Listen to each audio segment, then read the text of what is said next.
वालों के लिए बिग अपडेट है दोस्तों। ये बिग अपडेट है। ये जो हमारा सिस्टम है ये फेज वाइज खुलेगा। ठीक है, एकदम से सारा कुछ नहीं खुलेगा, एकदम से लॉन्च नहीं होगा। धीरे धीरे करके इसको पार्ट्स में, इसको फेजेस में लॉन्च किया जाएगा दोस्तों। ठीक है। नमस्कार दोस्तों, welcome back to my channel, welcome back to victory with Ash. आल के ऊपर आप विक्ट्री विद ऐश से जुड़ी सारी खबरें ले सकते हैं, सारी खबरें देख सकते हैं, सारी खबरें सुन सकते हैं। और जितनी भी अपडेट्स विक्ट्री विद ऐश में इंडियन कम्युनिटी के ऊपर आती हैं वो इस चैनल के थ्रू आपको दी जाती हैं दोस्तों। लाइव दी जाती हैं, लाइव आकर भी दी जाती हैं, और मेरे मॉर्निंग सेशंस भी होते हैं जो मैं करता हूं आप लोगों के लिए स्पेशली। तो मॉर्निंग में भी आप मेरे साथ जुड़ सकते हैं। Welcome back to my channel. आज का सेशन बहुत ही खास है जैसे कि आप देख सकते हो, क्योंकि आज हम बात करने वाले हैं उस चीज की जिसका सभी को इंतजार था। विक्ट्री विद ऐश प्लेटफॉर्म कैसे खुलेगा, कैसे हम सबके सामने विक्ट्री विद ऐश का प्लेटफॉर्म आएगा दोस्तों। एक साथ नहीं, जैसे मैंने अभी बताया, फेजेस में खुलेगा। थोड़े थोड़े थोड़े थोड़े उसके फेजेस होंगे, थोड़े से खुलेगा। ठीक है, लेकिन आएगा इसी मंथ में हमें लॉन्च देखने को मिलेगा दोस्तों। जो लॉन्च होता है उसको फेज वाइज लॉन्च करेंगे, एकदम से नहीं करेंगे। ठीक है। और दोस्तों मैं आपको सिर्फ इंफॉर्मेशन नहीं दूंगा, मैं आपको ऐसी बहुत सी डीप चीजें आज बताने जा रहा हूं जिनको आपने जानना, बहुत उत्सुकता से जानना था और किसी से जानना था जो कि आपको बता नहीं पाया। लेकिन मैं अपने लाइव सेशन में आपको वो सारी जो बातें बताऊंगा दोस्तों, जो आप सुनने के लिए भी रेडी थे लेकिन आपको कोई बता नहीं रहा था। ठीक है, तो मेरी स्पेशल रिक्वेस्ट है इस लाइव में लास्ट तक जुड़े रहे। मैं आपको माइंडसेट, क्लैरिटी और एज सर का विजन भी समझाऊंगा दोस्तों। ठीक है, इतनी सारी इंफॉर्मेशन के साथ मैं आपको ये वाली चीजें भी समझाऊंगा। तो एंड तक जरूर बने रहना दोस्तों, क्योंकि आज की वीडियो आपकी डायरेक्शन बदल सकती है, आपकी लाइफ की डायरेक्शन बदल सकती है। ठीक है, पार्ट वन में चलते हैं दोस्तों। फेजेस क्या होते हैं, अब फेजेस को समझते हैं। ये वर्ड आया कहां से और ये वर्ड लाया कहाँ से गया, और इस वर्ड की हमें क्या जरूरत थी विक्ट्री विद ऐश में। क्या हम इकट्ठा लॉन्च नहीं कर सकते थे? हमें फेजेस में लॉन्च करने की ऐसी क्या आवश्यकता पड़ गई? ठीक है, इस चीज के बारे आज हम देखेंगे, और ये फेजेस क्या होते हैं इस चीज को आज हम समझेंगे इस प्रॉपर लाइव में। सबसे पहले बेसिक बात समझते हैं दोस्तों, फेजेस का मतलब क्या होता है।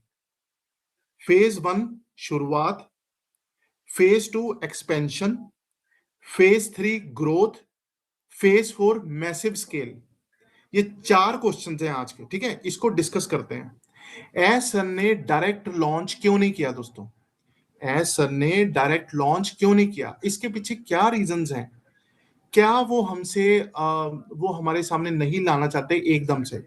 क्यों हो वो हमारी एक्साइटमेंट को और बढ़ा रहे हैं? क्योंकि हमने इतना साल और वेट किया, हमने 8 साल वेट किया, और प्लस 2026 में क्या हमें फाइनल लॉन्च देखने को मिलेगा या नहीं मिलेगा, इसके बारे भी आज हम जानते हैं। ठीक है दोस्तों, यही तो डिफरेंस है एक नॉर्मल पर्सन में और एक विजनरी लीडर्स में। आप बताओ, आप नॉर्मल पर्सन हो या एक विजनरी इंसान हो हमारे सर जैसे? आपको बताना पड़ेगा आज, इसको आपको मुझे समझाना पड़ेगा।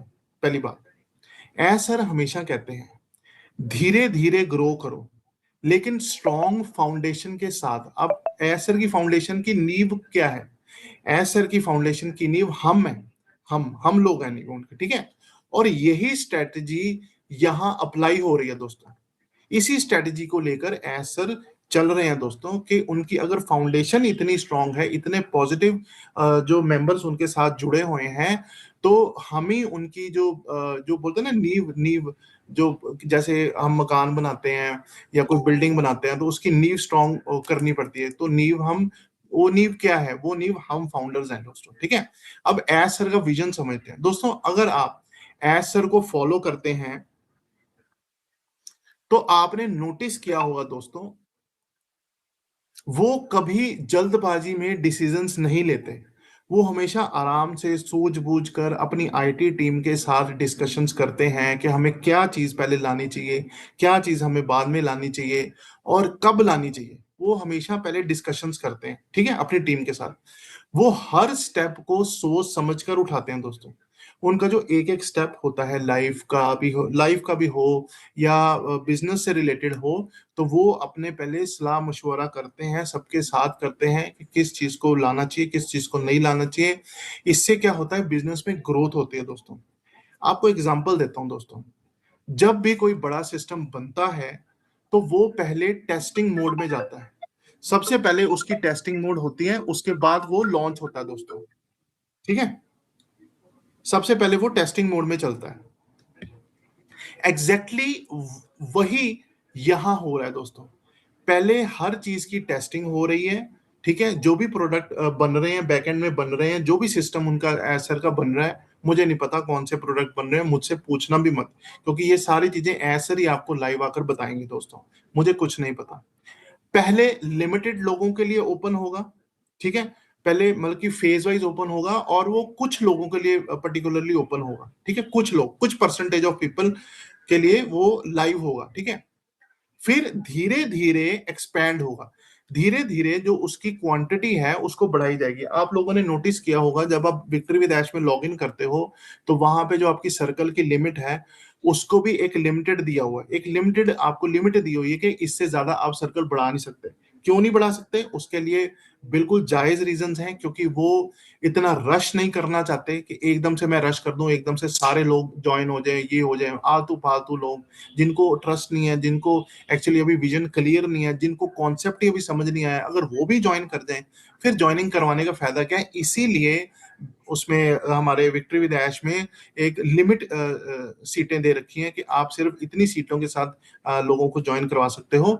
और जो विजनरीज हों, जिनको ये सिस्टम समझ में आता हो, जिनको विक्ट्री विद ऐश में समझ में आता हो, सिर्फ वो लोग ज्वाइन करें। ठीक है, फिर धीरे धीरे एक्सपैंड होगा, वो आपको आपने सुन लिया है। फिर पूरा सिस्टम एक्टिवेट होगा। जब ये सारी लिमिटेशंस बढ़ जाएंगी, धीरे धीरे बढ़ेंगी, फिर वो धीरे धीरे अपने सिस्टम को एक्सपैंड करेंगे, खोलेंगे। और दोस्तों यही होता है एक रियल सक्सेस सिस्टम। यहीं से आपकी रियल सक्सेस शुरू होगी, यहीं से आपका जो सिस्टम है वो एक्सपैंड होगा, आपका सर्कल एक्सपैंड होगा, आपके साथ लोग धीरे धीरे जुड़ना शुरू होंगे, जिसको विश्वास होगा कि वाकई ये सिस्टम आ रहा है दुनिया में। अब बात करते हैं फेस वन की। ठीक है, फेस वन में क्या होगा, लिमिटेड यूजर्स एंट्री। जैसे मैंने अभी आपको बताया, लिमिटेड यूजर्स की एंट्री होगी, जैसे अभी कुछ पर्टिकुलर एंट्री हो रही है। फिर सिस्टम टेस्टिंग होगी। फिर बेसिक फीचर्स उसमें एक्टिवेट किए जाएंगे, जो बेसिक उसके फीचर्स हैं। मैं अभी सिर्फ फीचर्स की बात कर रहा हूं, मैं अभी प्रोडक्ट्स की बात नहीं कर रहा। ठीक है, सो आगे सुनते रहिए। और दोस्तों जो लोग फेस वन में होंगे वही फ्यूचर लीडर्स बनेंगे। जो लोग फेस वन में होंगे ना, फेस वन में, अब ये मत सोचना कि फेस वन में लिमिटेड सीट्स होंगी तो लिमिटेड लोग फेस वन में जुड़ पाएंगे। मैं कह रहा हूं कि धीरे धीरे जो लोग हैं वो फेस वन में आएंगे, और उनकी जो सीट्स की लिमिट्स हैं वो धीरे धीरे एक्सपैंड होंगी, धीरे धीरे ओपन की जाएंगी। ठीक है, ऐसा हमेशा कहते हैं जो शुरुआत में होता है वही इतिहास को रचता है और वही इतिहास बनाता है। तो सोचो, अगर आप शुरुआत में हो, जैसे आप लोग शुरुआत में विक्ट्री विद ऐश के साथ जुड़ गए हो, तो कितना बड़ा एडवांटेज आप लोगों को मिलेगा, कितना बड़ा एडवांटेज होगा जो ऐसर आपके लिए बनाना चाहते हैं, आप लोगों को देने चाहते हैं, सिर्फ और किसी को नहीं देना चाहते, सिर्फ विजनरीज लोगों को देना चाहते हैं। चैट में जल्दी बताओ दोस्तों, जल्दी से अपने इस चैट में लिखो कौन कौन फेस वन में आना चाहता है। इस मेरी इस चैट में लिखो कौन कौन फेस वन में आना चाहता है। कमेंट करो आई एम रेडी। कमेंट पे बिल्कुल सिंपल लैंग्वेज में लिखो, जो लैंग्वेज आपको आती है, जरूरी नहीं आई एम रेडी लिखना है। आप इसमें लिखो कि मैं फेज वन में आना चाहता हूं। आप ये भी लिख सकते हो, आई एम रेडी भी लिख सकते हो। साथ साथ कमेंट करते रहो, साथ साथ कमेंट करते रहो, साथ साथ मुझे हार्ट देते रहो इस में। अब फेज टू की बात हो रही है। अब आते हैं फेज टू पर। यहां क्या होगा दोस्तों, अब इस चीज को समझते हैं, यहां क्या होगा, ज्यादा लोगों को एक्सेस मिलेगा। जो फेज टू है, मैंने जैसे फेज वन में बताया आपको, लिमिटेड सीट्स होंगी, और फेज टू जब वो ओपन करेंगे, इसमें ज्यादा लोगों को एंट्री मिलेगी, विजनरी लोगों को, आम लोगों को नहीं, विजनरी लोगों को, जिनको इस सिस्टम के ऊपर विश्वास है, जिनको एसर के ऊपर विश्वास है, उन लोगों को इसमें एंट्री मिलेगी। और क्या होगा, फीचर्स बढ़ेंगे।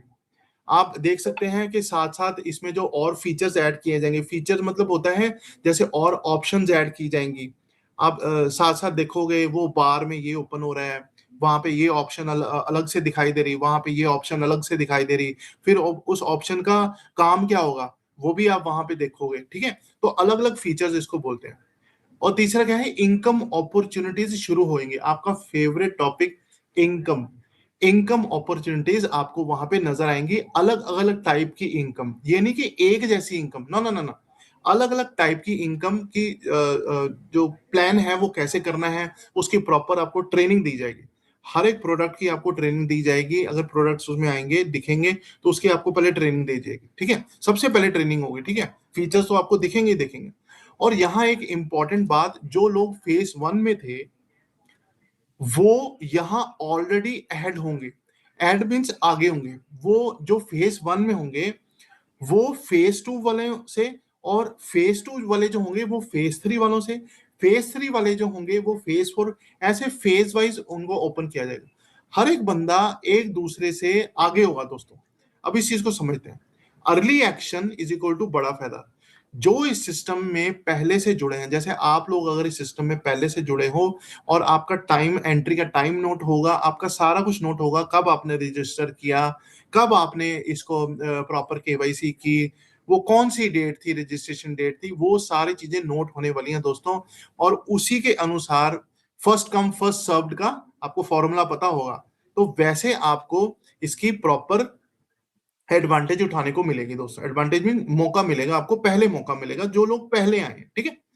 अगला है रियल लाइफ एग्जांपल समझते हैं। मैं आपको एक रियल लाइफ एग्जांपल देता हूं दोस्तों। जब कोई कंपनी लॉन्च होती है, शुरुआती लोगों को ज्यादा फायदा मिलता है, जैसे मैंने अभी समझाया आपको।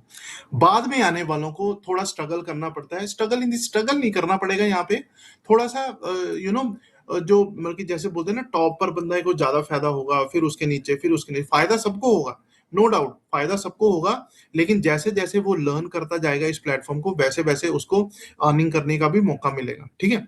सेम कॉन्सेप्ट यहां भी है दोस्तों। एज सर ने सिस्टम ऐसा बनाया होगा कि जो पहले समझेगा वही आगे बढ़ेगा। अगर सपोज करो आप पहले समझ गए, आप अपने सीनियर से पहले समझ गए, तो आप फायदा उठा लोगे। समझने की बात है दोस्तों, सिंपल सी बात है, समझने की बात है। अगला है फेज 3 एंड 4। अब फेज 3 एंड 4 में क्या होगा, अब आते हैं नेक्स्ट स्टेज के ऊपर। फेज 3 में होगी मैसिव ग्रोथ, बहुत ज्यादा आपकी ग्रोथ होनी शुरू हो जाएगी। फेज 4 में क्या होगा, फुल पावर लॉन्च हो जाएगा। ये जो इतना जबरदस्त लॉन्च आपको देखने को मिलेगा, ये फेज 4 में देखने को मिलेगा। यहाँ क्या होगा, पूरा प्लेटफॉर्म ही आपके लिए खुल जाएगा, मैक्सिमम अर्निंग अपॉर्चुनिटीज आपको मिलनी शुरू हो जाएगी, ह्यूज टीम ग्रोथ आपकी होनी शुरू हो जाएगी। और दोस्तों यहाँ कंपटीशन भी बढ़ेगा आपका, मैं सच बता रहा हूं आपको, यहाँ पे कंपटीशन भी आपका बढ़ने वाला। तो सवाल ये है दोस्तों, आप यहाँ रहना चाहते हो या नहीं रहना चाहते, शुरुआत में या भीड़ में। अगर शुरुआत में, शुरुआती दौर में आ गए तो बल्ले बल्ले, अगर भीड़ में अगर करोगे तो आपको थोड़ी सी स्ट्रगल करनी पड़ेगी। अगला है माइंडसेट शिफ्ट। दोस्तों सक्सेस सिर्फ सिस्टम में नहीं आती, सक्सेस माइंडसेट में पहले आती है। ऐसा हमेशा कहते हैं, जो पहले एक्शन लेता है वही विनर बनता है। आप लोग विनर्स बनोगे क्योंकि आप लोगों ने पहले एक्शन लिया। तो आज डिसाइड करो, इंतजार करना है या एक्शन लेना है दोस्तों। दोस्तों अब मैं आपसे दिल की बात करना चाहता हूँ। सिस्टम, प्लान, फेजेस, ये सब अपनी जगह है, लेकिन असली गेम यहाँ होता कहाँ होता है, माइंडसेट में होता है। ऐसर हमेशा कहते हैं, प्लेटफॉर्म आपको एक मौका देता है, ठीक है, लेकिन माइंडसेट आपको रिजल्ट देते हैं दोस्तों। अब सोचो, दो तरह के लोग होते हैं। टाइप 1, वेट करने वाले, देखते हैं क्या होता है, क्या लॉन्च होता है, लॉन्च पता नहीं होएगा कि नहीं होएगा, लॉन्च हो जाए फिर ज्वाइन करेंगे, पहले दूसरों का रिजल्ट वो देखेंगे, ठीक है। टाइप 2 के लोग क्या होते हैं, एक्शन लेने वाले, जैसे आप और मैं। मुझे शुरुआत में नहीं आना है, मुझे सॉरी शुरुआत में ही आना है, मुझे सीखना है, मुझे ट्रेनिंग सेशंस अटेंड करने हैं, मुझे लीडर बनना है। अब खुद से पूछो, आप कौन हो, कौन हो आप। ये बहुत ही क्लासिक होते हैं। ऐसे ही एक एलसी सदस्य के माध्यम से हमने इतनी बेहतरीन बातें इकट्ठा की हैं। उन्होंने जो बातें बताई उन्हें ध्यान से सुनकर हम आपके लिए प्रस्तुत कर रहे हैं। इसलिए हमें सब कुछ देखने की जरूरत नहीं है, 10 मिनट तक एपिसोड्स देखने की जरूरत नहीं है। फिर भी अगर हम अंत में दिए गए कुछ बिंदुओं को देखें तो हमें पता चल जाएगा कि हम कहाँ हैं। हमें यह भी पता चल जाएगा कि हम क्या करने जा रहे हैं। इसलिए हम सभी अपने जीवन को बेहतर बनाने जा रहे हैं। यही हम करने जा रहे हैं, सही है। इसलिए उनका सपना हमारे इस नए प्रोजेक्ट के जरिए पूरा होने वाला है, क्योंकि इससे पहले भी उन्होंने 8 साल के अनुभव के साथ बहुत कुछ झेला है और बहुत कुछ हासिल भी किया है। इसलिए अब भी हमारे सामने एसीसी केस को जीतने वाले व्यक्ति हमारे आशिक जी एक महान व्यक्ति हैं। तो उन्होंने ये किसके लिए हासिल किया? क्या सिर्फ अपने जीवन को बेहतर बनाने के लिए? अगर वही 300 करोड़ एसीसी को देने के बजाय अपने पास रखकर चुपचाप अंदर ही अंदर बात करके मामला सुलझा लेते तो हो जाता ना। फिर ऐसे काम क्यों किए जाते हैं जब उनके परिणाम स्पष्ट रूप से नकारात्मक या अवांछनीय होते हैं? ये एक ऐसा प्रश्न है जो अक्सर हमारे मन में उठता है, विशेषकर जब हम किसी ऐसी गतिविधि या निर्णय को देखते हैं जिसके पीछे का तर्क समझ से परे लगता है। क्या इसके पीछे कोई गहरी मजबूरी है या फिर यह अनजाने में की गई कोई गलती है? कई बार ऐसा होता है कि तात्कालिक लाभ या किसी क्षणिक आवेग में ऐसे कार्य कर दिए जाते हैं जिनके दीर्घकालिक प्रभाव पर विचार नहीं किया जाता। यह स्थिति व्यक्तिगत स्तर पर भी हो सकती है और बड़े सामाजिक या संगठनात्मक स्तर पर भी। जब हम किसी कार्य के संभावित नकारात्मक परिणामों से भली भांति परिचित होते हैं तो भी उसे करने का चुनाव क्यों किया जाता है? क्या यह जानकारी का अभाव है या फिर जानबूझकर जोखिम उठाना? यह समझना महत्वपूर्ण है कि ऐसे कार्यों के पीछे की प्रेरणा क्या है, ताकि भविष्य में ऐसी स्थितियों से बचा जा सके। क्या यह किसी प्रकार का दबाव है या फिर किसी गलतफहमी का परिणाम? इन कार्यों के पीछे की मानसिकता और परिस्थितियों का विश्लेषण करना आवश्यक है, ताकि हम यह जान सकें कि आखिर क्यों लोग ऐसे निर्णय लेते हैं जो अंततः उनके या दूसरों के लिए हानिकारक साबित होते हैं। इस प्रश्न की गहराई को समझने के लिए हमें मानवीय व्यवहार, निर्णय लेने की प्रक्रियाओं और सामाजिक आर्थिक कारकों पर भी विचार करना होगा। अक्सर तात्कालिक संतुष्टि या अल्पकालिक लक्ष्यों की पूर्ति के लिए ऐसे कदम उठाए जाते हैं जिनके दूरगामी परिणाम विनाशकारी हो सकते हैं। ये केवल व्यक्तिगत स्तर पर ही नहीं, बल्कि सरकारों, निगमों और बड़े संगठनों के स्तर पर भी देखा जा सकता है, जहां नीतियां और परियोजनाएं ऐसे परिणामों की ओर ले जाती हैं जिनकी पहले से ही आशंका होती है। क्या यह नैतिक दिवालियापन है या फिर केवल अदूरदर्शिता? इस पर गहन चिंतन की आवश्यकता है कि कैसे हम ऐसी प्रवृत्तियों को पहचानें